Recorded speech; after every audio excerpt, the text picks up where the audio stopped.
കാവ് തീണ്ടലിനിടെ അനുമതിയില്ലാതെ ഡോക്യുമെന്ററി ചിത്രീകരിക്കുകയും ദൃശ്യങ്ങൾ സമൂഹമാധ്യമങ്ങൾ വഴി പ്രചരിപ്പിച്ച് സ്പർദ്ധയുണ്ടാക്കാൻ ശ്രമിക്കുകയും ചെയ്ത സംഭവത്തിൽ 4 പേർ പിടിയിലായി. ഡോക്യുമെന്ററി സംവിധായകൻ ഉൾപ്പെടെയുള്ളവരാണ് അറസ്റ്റിലായത്. SI റാങ്കിലുള്ള പോലീസ് വേഷം ധരിച്ച വ്യക്തിയും കോമരവും തമ്മിൽ സംഘർഷം നടക്കുന്നുവെന്ന രീതിയിലാണ് വീഡിയോ വ്യാപകമായി പ്രചരിപ്പിച്ചത്.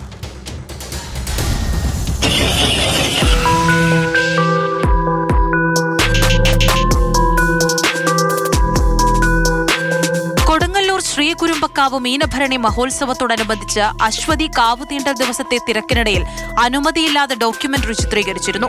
ഒരു പോലീസ് ഉദ്യോഗസ്ഥൻ കോമരത്തെ ചവിട്ടുന്നതും തിരിച്ചാക്രമിക്കുന്നതുമൊക്കെയാണ് ചിത്രീകരിച്ചത്.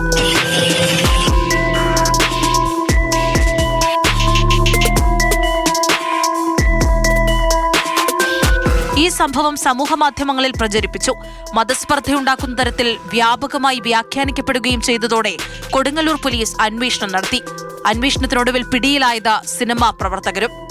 ഡോക്യുമെന്ററിയുടെ സംവിധായകനായ തിരുവനന്തപുരം നെടുമങ്ങാട് സ്വദേശി സജിൻ ബാബു, പോലീസ് ഓഫീസറായി വേഷമിട്ട വയനാട് മാനന്തവാടി സ്വദേശി ജിജോ, കോമരത്തിന്റെ വേഷമിട്ട പാലക്കാട് പെരിങ്ങോട് സ്വദേശി ശരത് കുമാർ എന്നിവരെയാണ് കൊടുങ്ങല്ലൂർ പോലീസ് അറസ്റ്റ് ചെയ്തത്.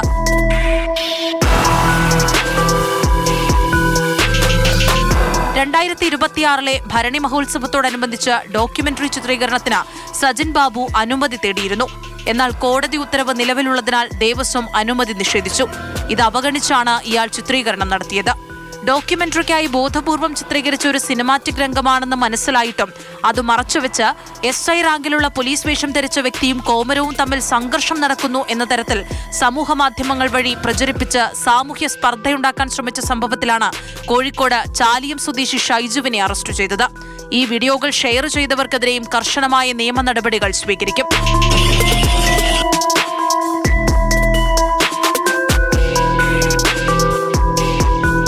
മാതൃഭൂമി ന്യൂസ്, തൃശൂർ.